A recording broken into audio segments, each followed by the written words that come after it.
Queridos, eu quero que você abra a sua Bíblia no livro de Mateus, capítulo 6. A gente vai estar lendo dois versículos. Eu vou estar acompanhando aqui no telão, mas você pode pegar no seu aplicativo, na sua Bíblia, como você achar melhor. Mateus, capítulo 6, versículos 22 e 23.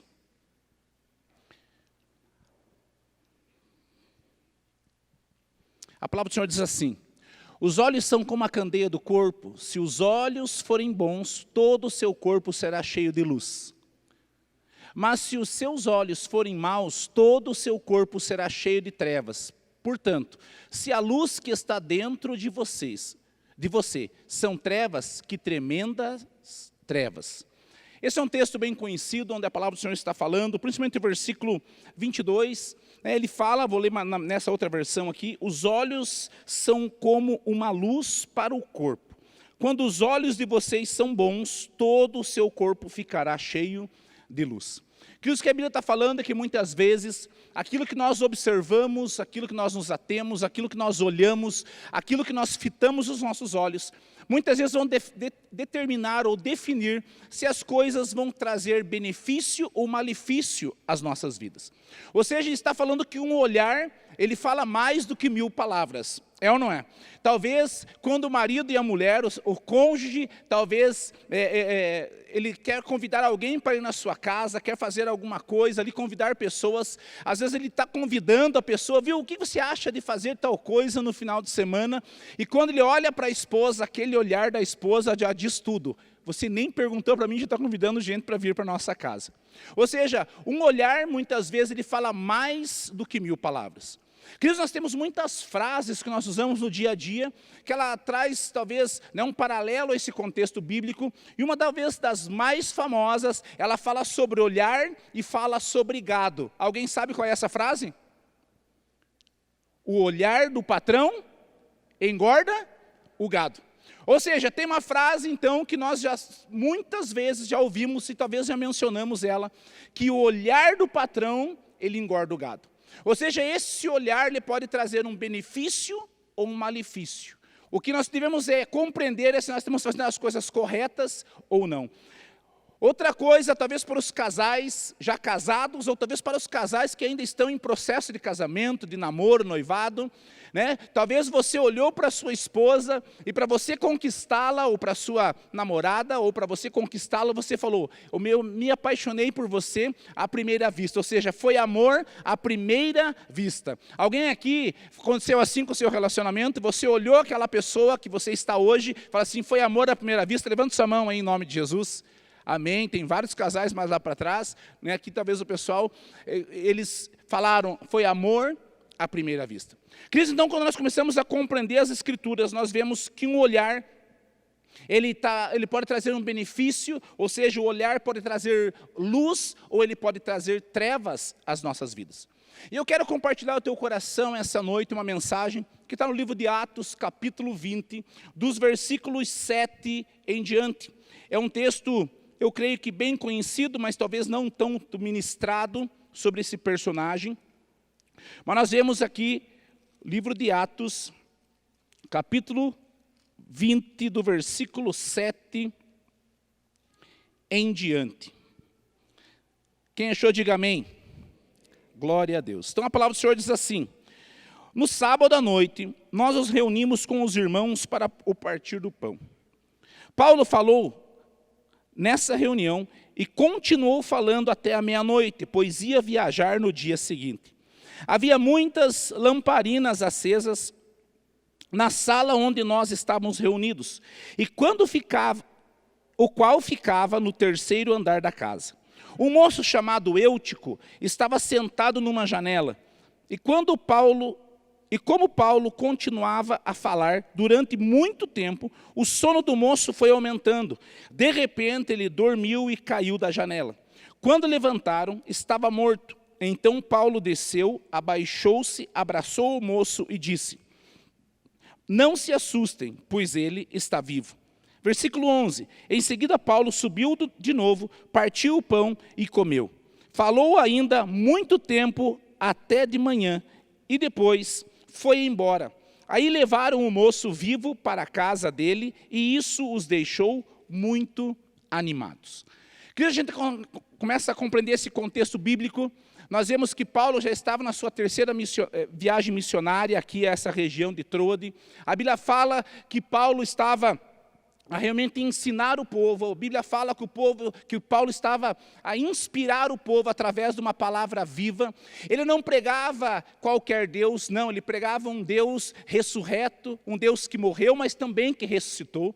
Ou seja, Paulo estava trazendo todos os argumentos, talvez os mesmos aos quais eu e você estamos aqui esta noite, e os irmãos que estão nos acompanhando também. Que nós estamos falando de um Deus vivo, um Deus que o seu Espírito habita dentro de nós, e que nós podemos sim usufruir dos seus dons, usufruir da sua ressurreição, e usufruir desse poder que vem através dessa ressurreição. E o que é interessante é que nós começamos a compreender que chega um momento onde Paulo estava pregando num culto talvez como esse. Iniciamos às 19 horas e normalmente terminamos um pouco antes das 20h30, aproximadamente isso. Mas o que é interessante é que a Bíblia fala que Paulo se delongou um pouco mais na sua mensagem. E a Bíblia menciona que ele já estava próximo da meia-noite, não tinha terminado ainda a mensagem. E de repente esse jovem chamado Eutico, ele acaba ficando com sono. A Bíblia fala que ele acaba despencando do terceiro andar. E queridos, você há de concordar comigo que é muito, talvez seria um fato, alguém cair do terceiro andar, normalmente ele teria uma morte certa. E como nós sabemos, né, o escritor aqui, o autor do livro de Atos, é Lucas, realmente era um médico, ou seja, talvez eu e você, nós iríamos olhar e falar, morreu. Não, mas acho que ele está apenas desmaiado. Mas nós tínhamos aqui uma palavra técnica, que hoje talvez, né, nós teríamos os médicos aqui que falariam, né, traziam uma palavra. Aqui nessa época também foi. Nós vemos que Lucas chega e ele está trazendo essa narrativa bíblica, falando desse momento de Paulo. Então nós compreendemos que neste momento estava consumada a morte de um jovem homem chamado Eutico. E que eu quero compartilhar o teu coração nesta noite, que você esteja abrindo teu coração para que realmente você possa, como eu tenho sido ministrado através desse texto, dessa mensagem que o Senhor trouxe ao meu coração, nós começarmos a compreender algumas coisas que aconteceu com esse jovem chamado Eutico. Mas o que nós temos que primeiramente talvez pensar é que talvez esse jovem chega atrasado no culto, não havia lugares naquele ambiente, e a Bíblia fala que ele senta-se próximo ou sobre uma janela. E o que é interessante, querido, que hoje, na nossa estrutura normal, normalmente vai ter que ter algumas janelas para a ventilação, para se aprovar um projeto. Naquela época, talvez não tinham essas leis, essas determinações, mas talvez você que já se deparou em algum momento na sua história, mais jovem ou não, eu lembro que eu trabalhei dos meus 14, 15 anos até os meus 23, 24 anos, tirando tora com caminhão nos matos. Eu dormia dentro do caminhão, mas as nossas refeições eram feitas em um barraco de lona, literalmente uma lona preta. E queridos, não sei se você já se alimentou, já frequentou um ambiente como esse, em algum momento na sua história, mas normalmente aqueles lampiões, aquelas lamparinas, elas soltam um cheiro desagradável, uma fumaça desagradável. E aqui a Bíblia fala que nesse contexto haviam algumas lamparinas, e certamente aquela janela tinha um benefício para aquele povo.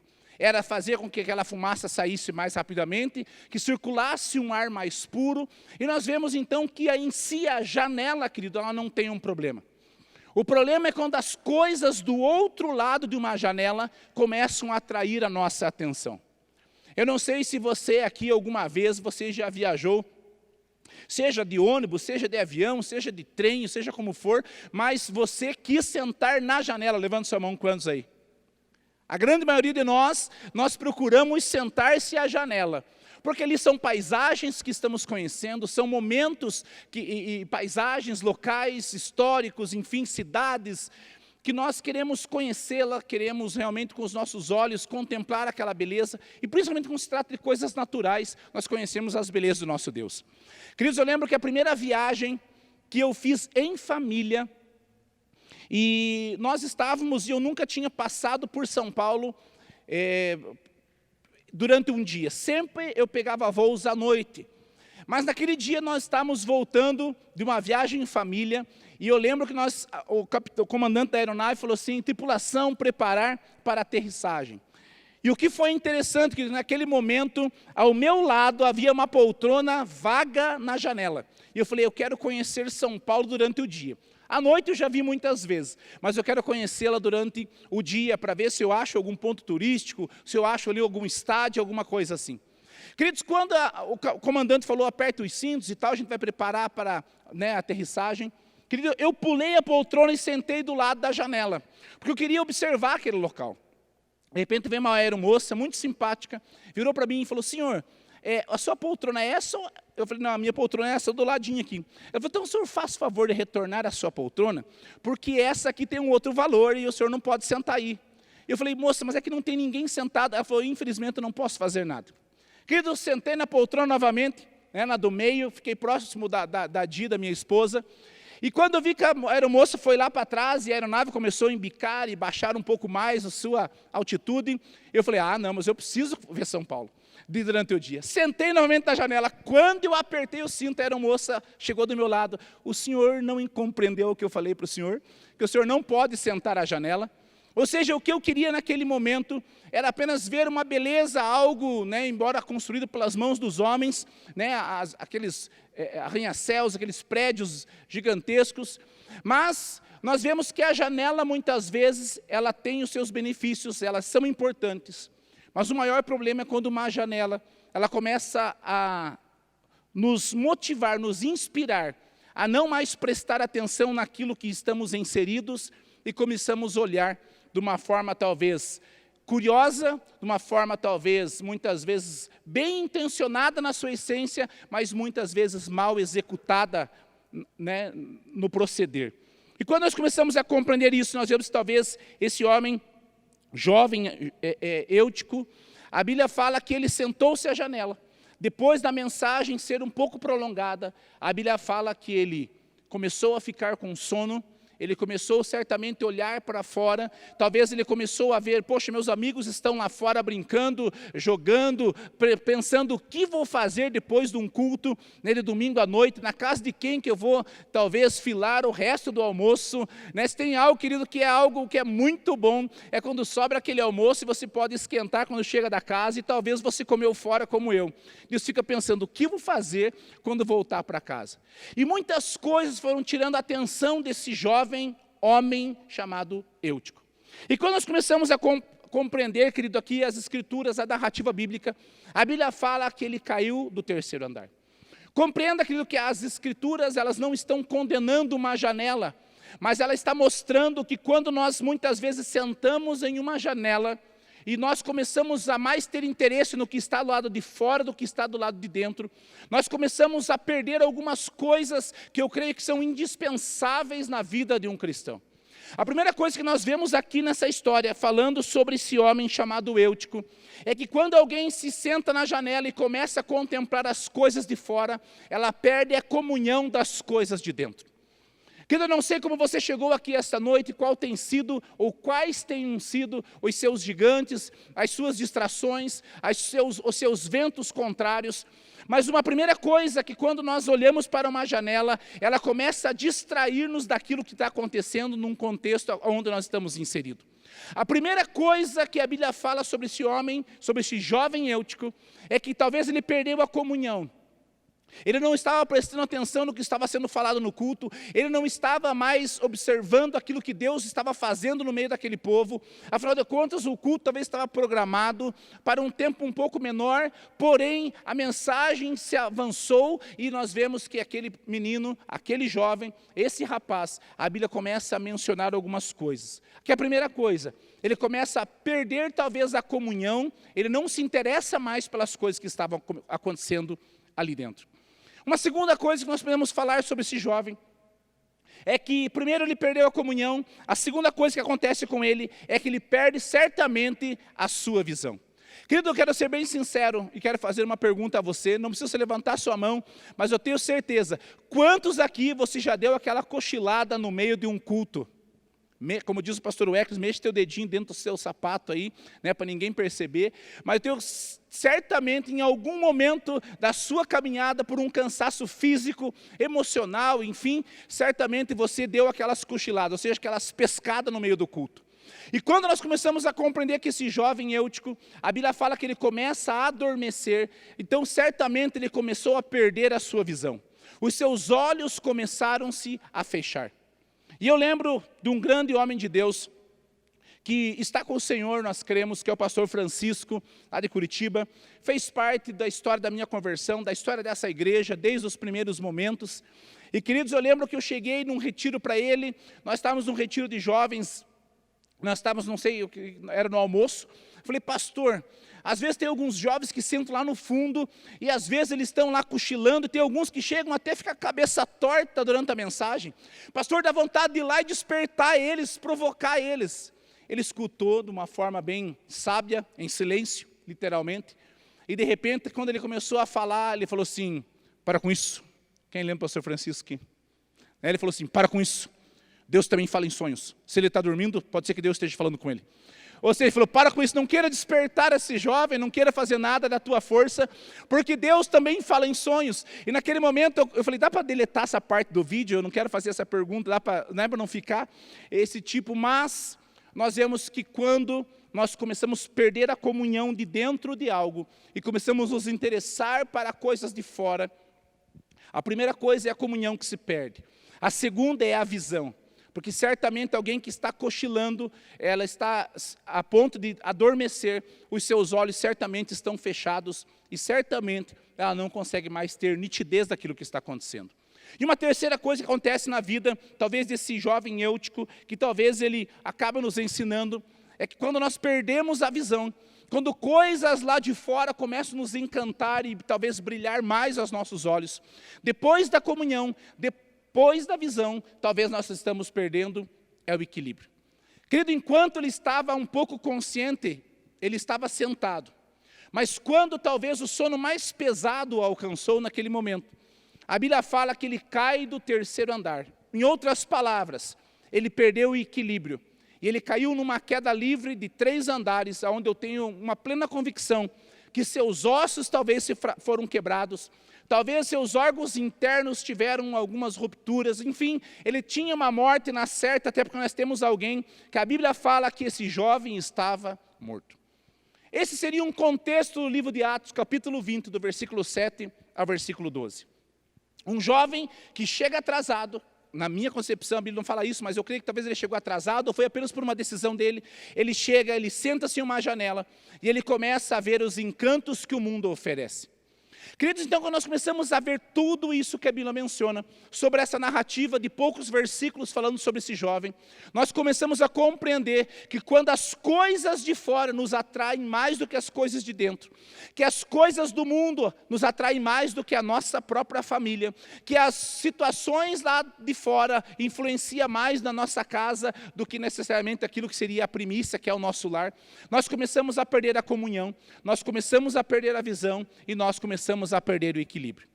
E quando nós estamos desequilibrados, nós temos dificuldades de andar num caminho que a palavra de Deus fala, que Jesus se autodenomina, eu sou o caminho, a verdade e a vida. Ninguém vai ao Pai a não ser por mim.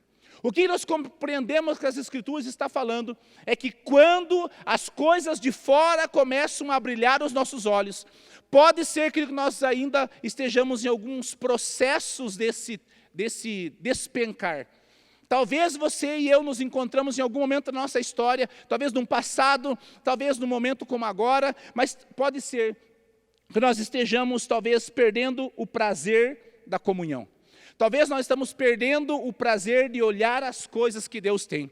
E quer ver uma coisa que Deus tem para a sua vida? Se você está com a sua família nesse momento, olhe para algum familiar teu neste momento.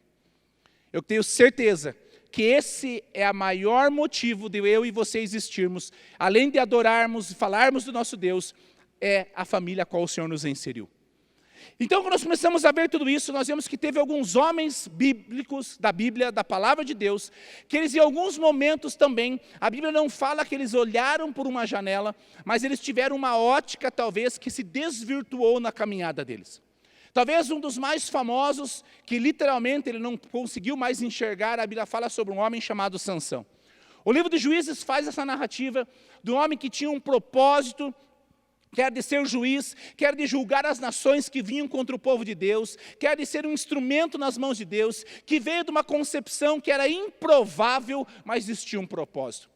Talvez você venha de uma família, de um histórico familiar, de alguma situação que era improvável, querido. Talvez como eu lembro que até hoje minhas irmãs falam, se você não se convertesse, era improvável você estar tendo uma vida normal, solto. Ou você estaria em um cemitério, ou você estaria em uma penitenciária.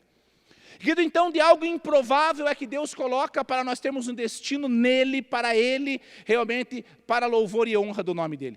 Mas quando a Bíblia fala sobre Sansão, o interessante de Sansão é que ele tem uma história que ele acaba se desviando daquilo que Deus tinha como primícia para ele. E a Bíblia fala, já pulando algumas narrativas, é que ele se interessa, se envolve com uma mulher chamada Dalila.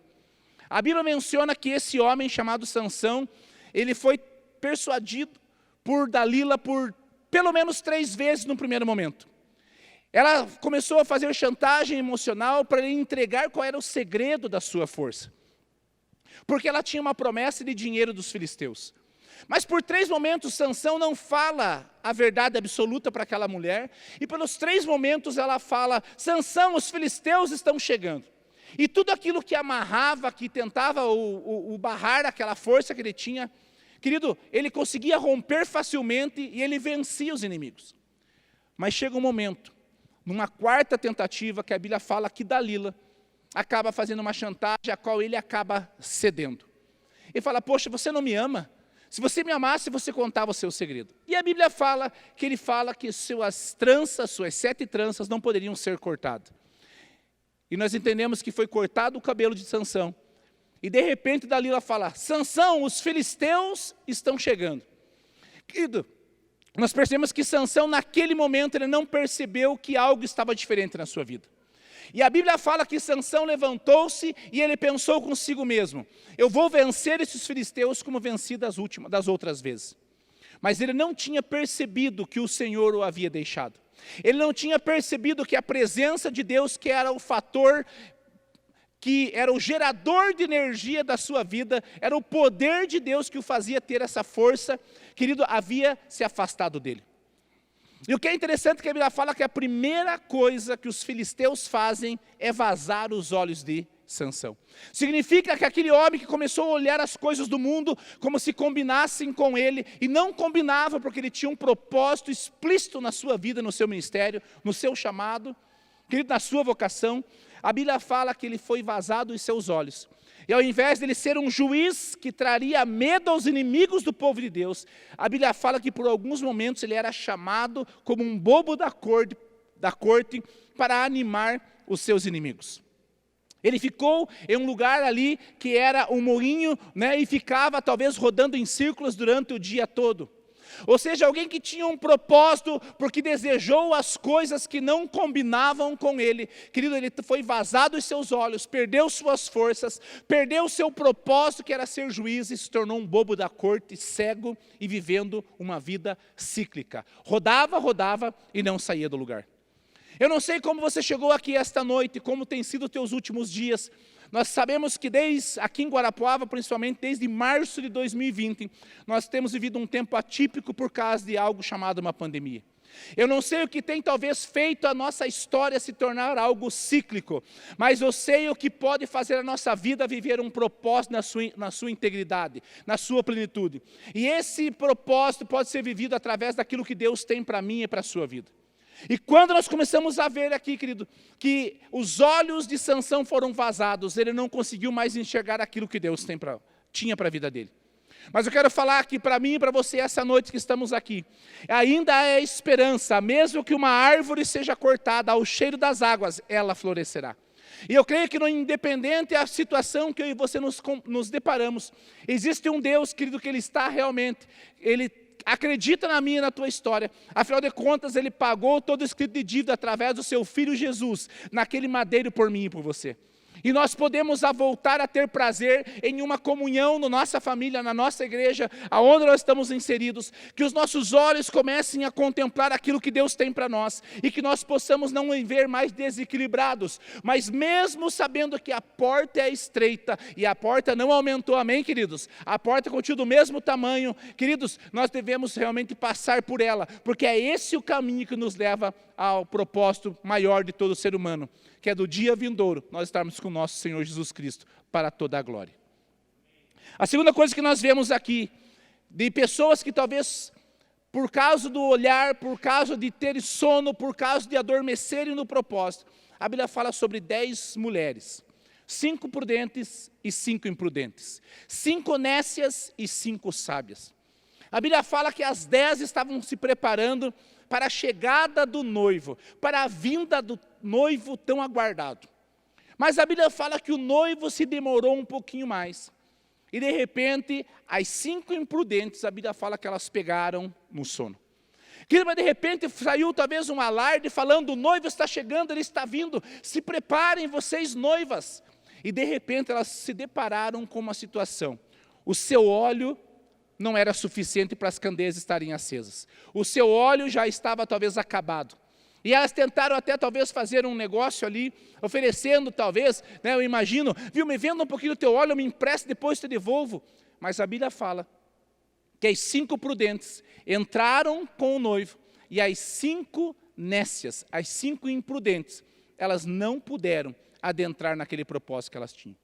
Querido, ou seja, quando nós começamos a olhar para algo que nos tira da presença de Deus, nós começamos a perder realmente o sentido e o propósito da nossa história. E nós vemos que essas mulheres, as 5 imprudentes, ao invés de elas irem buscar óleo enquanto estavam acordadas, a Bíblia fala que elas adormeceram. E é por isso que a palavra de Deus fala, desperta tu que dormes. E ela termina esse versículo falando, e Cristo te resplandecerá. Ou seja, pode ser que em alguns momentos as circunstâncias nos fazem dormir, as circunstâncias nos fazem contemplar coisas que não agradam e não edificam a nossa história. Aí ainda vem aquele ditado, mas nada a ver, não tem tanta situação assim, não é tão difícil, não é assim como estão falando. E é aí que tem uma linha fina, aonde talvez fala, mas pastor, se eu estou aqui esta noite, será que eu estou assim? Querido, nós temos que pedir para que o Espírito Santo nos revele ainda esta noite, ao teu coração. Se talvez eu e você ainda estamos aqui, é porque Deus tem um propósito, mas pode ser que existam pessoas em algum lugar, que estão nos vendo pelas plataformas digitais, ou até mesmo nesse templo, que ainda está numa queda livre. E querido, só se efetua a morte de Eutico, não quando ele caía, mas sim quando ele bateu no chão. Mas ainda há esperança para a árvore cortada, que é o cheiro das árvores, ela florescerá. A cheiro das águas, ela florescerá. E eu creio que Deus, Ele tem um propósito que irá se cumprir na minha e na sua vida. Amém? Então nós começamos a ver que todo esse contexto de homens, de mulheres, que em alguns momentos na sua história, algumas circunstâncias os fizeram tirar os seus olhos daquilo que era primário, que é o autor e o consumador da nossa fé. E quando nós perdemos a comunhão, queridos, tem pessoas que talvez elas falam, eu não volto para a igreja porque ainda estamos vivendo uma pandemia. Tem pessoas que falam, eu não vou nessas reuniões porque eu ainda tenho medo. Mas se nós formos no shopping de Guarapuava, nós vemos que às vezes tem fila na rua de fora para entrar lá dentro. Ou seja, tem coisa que muitas vezes nós valorizamos mais algumas coisas e talvez menosprezamos outras. Ou seja, querido, eu lembro que uma vez nós encontramos uma pessoa, né, estava com minha mãe, nós estávamos na van lá, minha mãe foi pagar, né, a sua conta lá, e de repente a mãe falou, nossa, você por aqui, está sumida? Ela falou, pois é porque eu tenho a minha mãe, ela é muito, né, avançada de idade e eu preciso cuidar dela, por isso que eu não estou indo na igreja. Gente, foi aquele dia que nós estávamos, eu não sei se você já estacionou ali na van, na rua, na parte de trás da van, o meu carro ficou para lá de trás, porque não tinha estacionamento na frente. Ela não foi pagar uma conta, ela estava indo ali, ou seja, para comprar e adquirir algo. Então significa que muitas vezes nós pesamos algo, porque às vezes o mundo acaba nos mostrando, o mundo acaba nos incentivando, acaba nos provocando a nós estarmos realmente olhando para o lado de fora da janela. Querido, mas quando nós começamos a ver, dentro de todo esse contexto, nós muitas vezes, principalmente os jovens, falam, poxa, mas todos os meus amigos estão aproveitando isso, estão aproveitando aquilo. E eu aqui, apenas dentro de uma igreja, e em alguns momentos, alguns já chegam até a falar, perdendo a minha vida. Eu lembro que eu me converti no dia 12 de julho de 2003. Foi um convite para vir num sábado à noite, no culto da então Rede Impacto. Se alguém era da Rede Impacto aí, querido, né, faz tempo já. E participei daquele culto, naquele sábado, e na segunda começou uma gincana, e daquela gincana eu participei na segunda, terça, quarta, quinta, sexta, sábado, domingo, e assim por diante, e aqui estamos. Mas o que eu quero falar sobre isso é que teve momentos, querido, que quando eu estava no mundo, quando os meus olhos não eram bons, a Bíblia fala que o próprio corpo também não é bom, nós lemos ali no livro de Mateus. Eu lembro que aqui em Guarapava tem uma rua ali onde as pessoas dão um apelido para ela, que é o Bobódromo.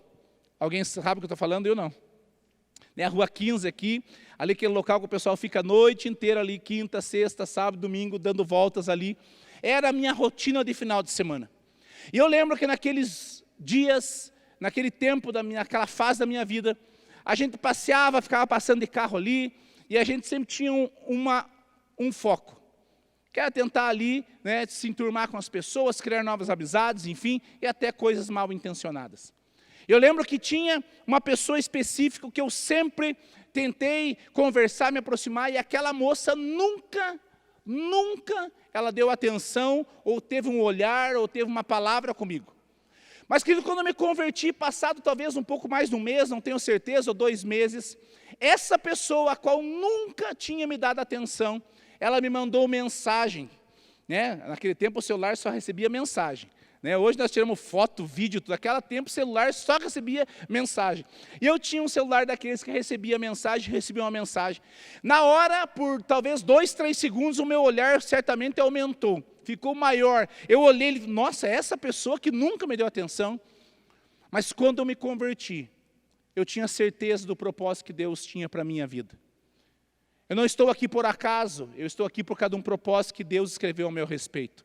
Você não está aqui por acaso, você está aqui porque Deus tem um propósito a teu respeito. E naquele momento, depois de 2, 3 segundos que eu falei, essa pessoa me ligando, eu falei, isso é cilada do diabo. E queridos, eu não respondi. Eu fugi da aparência do mal, resisti ao diabo, querido, e naquele momento, né, não era a pessoa em si, mas era a forma, talvez o inimigo ia me tirar do propósito. Eu vejo que porque meus olhos estavam realmente fitos naquilo que eu tinha convicção no meu coração. E eu lembro que as pessoas perguntavam, mas como que você tinha certeza? Eu falei, não ser algo de dentro. Não era com palavras que eu conseguia expressar, mas eu sabia que algo tinha diferente para a minha história. Vim de uma família improvável para algo onde Deus tinha escrito ao meu respeito. Veja de onde você saiu, querido, e veja onde você está. Pode ser que você não andou muito, na tua opinião, mas você certamente está melhor do que ontem e amanhã estará melhor do que hoje. Porque quando os nossos olhos estão no autor e consumador, nós experimentamos aquilo que Ele tem para nós, porque Ele é o início e Ele é o fim. Ele é o alfa, Ele é o ômega. Ele escreveu toda a nossa história. E quando nós olhamos para Ele, nós prosseguimos a conhecê-lo. Pode ter certeza, querido, vamos compreender por que Paulo fala. Nele vivemos, nele nos movemos e nele existimos. Quando nós vivemos, quando nos movemos e quando existimos nele, está falando nós pertencer a algo. Está falando nós termos identidade. Está falando nós termos uma direção. E é isso que Deus quer para mim e para a tua vida. É quando Ele fala nele nós vivemos, está falando nós realmente nós pertencermos a Ele, pertencemos àquilo que Ele tem para nós. Quando a Bíblia fala que nele nos movemos, está falando que nele nos movemos, nós temos uma identidade, nós temos um propósito, nós temos um destino ao qual Cristo escreveu a nosso respeito. E quando a Bíblia está falando que nele existimos, é porque Ele tem algo para fazer na nossa história. Talvez você ainda não contemplou tudo aquilo que o Senhor tem. E talvez você está passando por lutas. Talvez há uma janela na tua vida emocional onde as coisas do mundo têm tentado chamar a tua atenção. Mas existe um Deus que não é a janela, mas Ele é a porta. E quem passar por essa porta, que nós teremos uma eternidade com aquele que reina e governa para todos sempre. Amém? Então nós começamos a ver, querido, que um olhar para fora, um olhar para o lado de fora, muitas vezes significa nós estarmos divididos por aquilo que nós sabemos ser certo e daquilo que nós sabemos ser errado. Quando nós começamos a compreender, querido, nas Escrituras, que quando nós começamos a nos interessar por uma janela, nós estamos numa linha fina, nós estamos num divisor de águas. Aquilo que nós sabemos ser o correto e aquilo que nós sabemos, muitas vezes, que é o errado. Aquilo que nós sabemos que combina conosco e aquilo que nós sabemos que não tem nada a ver com a gente. E é isso que nós começamos a compreender. Quantas pessoas, elas estão em uma igreja com seu corpo, com seu físico, com seu ser, mas muitas vezes a sua mente está em outro lugar. Quantas vezes que nós estamos dentro do nosso próprio lar e o diabo muitas vezes quer destruir a nossa família, tentando trazer lembranças do passado, sejam lembranças de acusação, sejam lembranças de coisas erradas, sejam lembranças de coisas que talvez temos vergonha, e é isso que muitas vezes a igreja muitas vezes se reúne, nós estamos de corpo presente, mas eu tenho uma frase que me acompanha há muitos anos, e fala, eu morar em uma igreja não faz de mim um cristão, como eu morar em uma garagem não faz de mim um carro. E é isso que nós temos que compreender, que quando nós vemos esse texto, para mim tem um título, essa mensagem, e eu não sei se aqui hoje, nós temos alguém aqui que se chama Raimundo esta noite, mas para mim o título dessa mensagem desta noite é, não seja um crente Raimundo. Nós temos, talvez essa frase, esse dito popular, que o crente Raimundo é aquele que tem um pé na igreja e um pé no mundo. E querido, o que Deus está falando é que antes de nós darmos o passo para o mundo, certamente os nossos olhos são chamados a atenção. Antes de você dar um passo de fé para pedir a sua mulher, ter pedido ela em casamento, em noivado, certamente foi o olhar que chamou a atenção. Ou seja, antes de um passo para o mundo, existe um olhar que muitas vezes tenta nos seduzir. E quando vem esse olhar que o mundo acaba tentando atrair a nossa atenção, quando vem esse olhar que muitas vezes o mundo acaba gerando essa situação, acaba tendo algumas consequências, algumas atitudes na nossa história. Se o Ministério do Louvor puder subir, fazendo um favor. Nós vemos, querido, que quando acaba acontecendo essa situação do nosso olhar ser chamado para o lado de fora, nós vemos que a primeira coisa que acontece são oportunidades. Lembra quando eu falei daquela moça? Querido, eu tentei por muitas vezes me aproximar dela. Isso há mais ou menos 19, 20 anos atrás. E eu nunca tive êxito. Mas quando eu decidi me firmar em Cristo Jesus, começou a aparecer essa oportunidade na minha vida.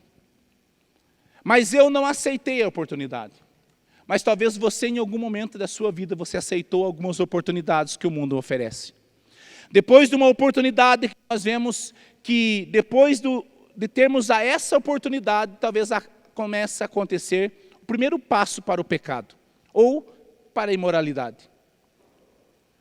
E nós vemos que é algo que vai crescendo na nossa história, na nossa vida, e nós não percebemos, como Sansão não percebeu que a sua força não vinha dos seus músculos, vinha do seu Deus. E quando nós vemos, querido, que as oportunidades talvez são portas abertas, para que nós entremos numa vida de pecado, numa vida de imoralidade. E quando acontece talvez de alguém cair no pecado, cair na imoralidade, a primeira coisa que acontece depois disso, é que começa a ser gerada uma culpa em nosso coração. Querido, não sei quantos aqui você já errou.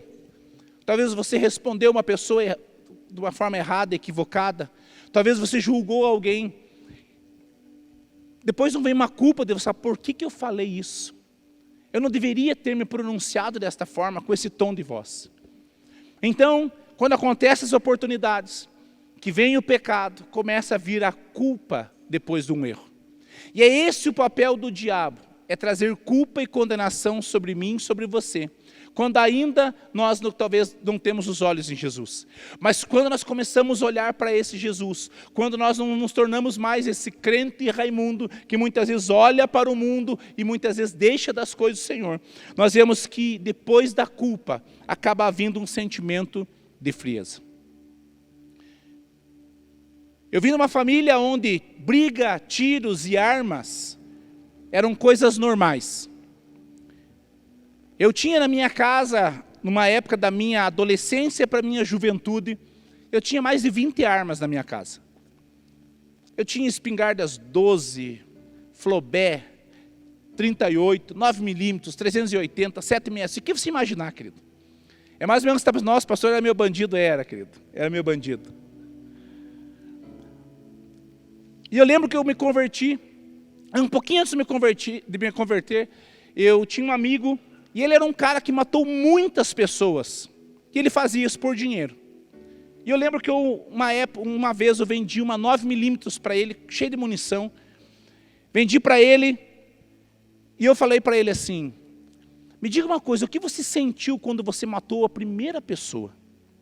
Ele falou, eu não conseguia dormir. Eu tinha pesadelos todas as noites. Eu falei, tá, mas por que você continua então nessa vida? Ele falou que o problema foi fazer a primeira vez. O segundo, o terceiro, o quarto, o 10º, o 20º se tornaram naturais.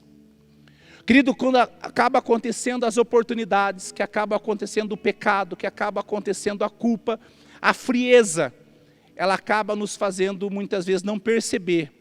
Falar, poxa, já fiz uma vez, que custa fazer de novo? Depois da frieza, nós vemos, querido, que uma das coisas que acontecem é o sepultamento de sonhos. Eu não sei o que tem atraído o teu olhar, o que tem tentado chamar a sua atenção para o lado de fora. Tem coisas que talvez tenham chamado a tua atenção para o lado de fora da sua família. Talvez tem pessoas aqui que tem coisas te chamando a atenção para a tua vida em comunhão com Deus. Talvez tem coisas que tem chamado a tua atenção para que você não viva o propósito que Deus tem para a tua história. Mas eu quero falar algo a você essa noite. Ainda há esperança à árvore cortada. Ainda há esperança para aqueles que esperam no Senhor. Ainda há esperança para aqueles que querem experimentar aquilo que o nosso Deus tem disponível ao meu e ao teu respeito. Se coloque em pé em nome de Jesus.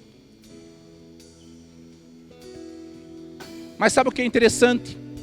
A história desse jovem Eutico, ela não termina com alguém que teve um olhar para fora, ela não termina com alguém que teve sono, ela não termina alguém que despencou do 3º andar e foi diagnosticado por alguém que entendia da época que ele estava morto.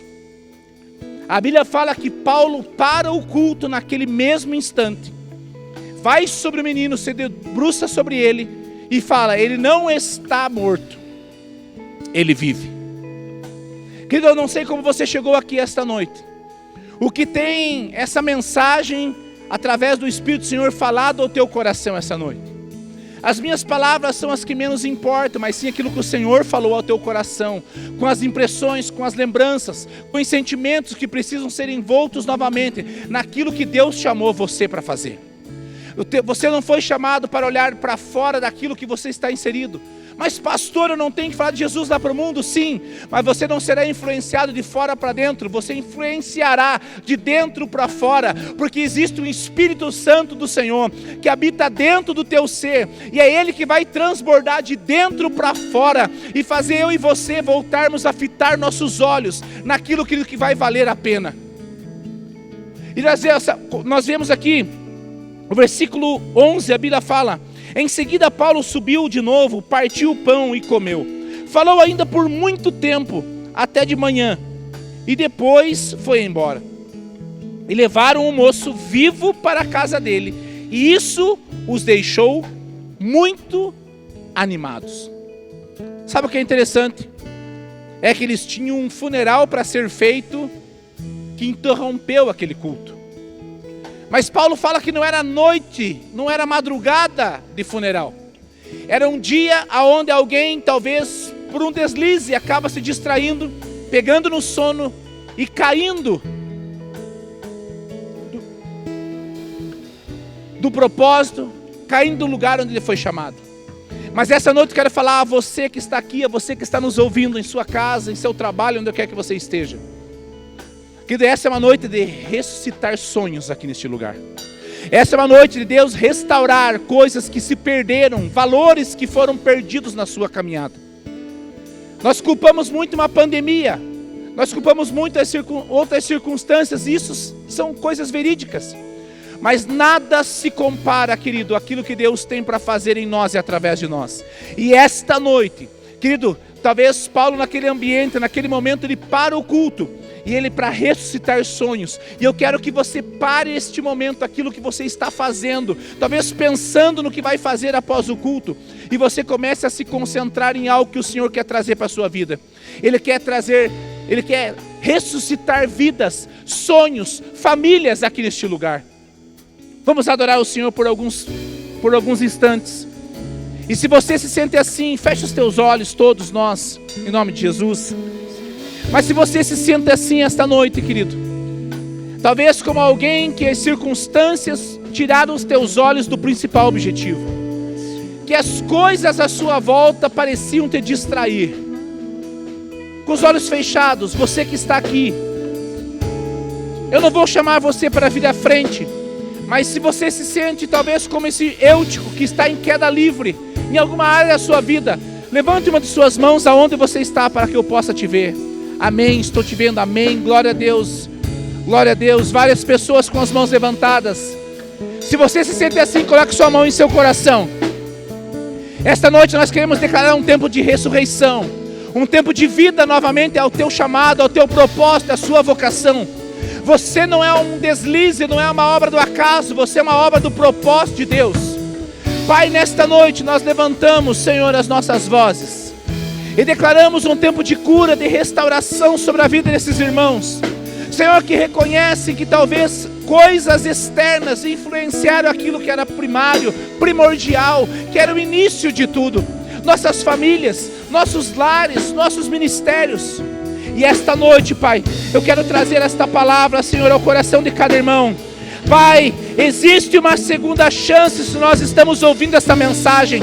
Para Eutico, muitos pensaram que era o fim, mas foi um recomeço. Ah, Senhor, porque o Teu Espírito adentrou nele. E esta noite eu ministro o Teu amor, a Tua presença sobre a vida de cada um dos meus irmãos aqui esta noite.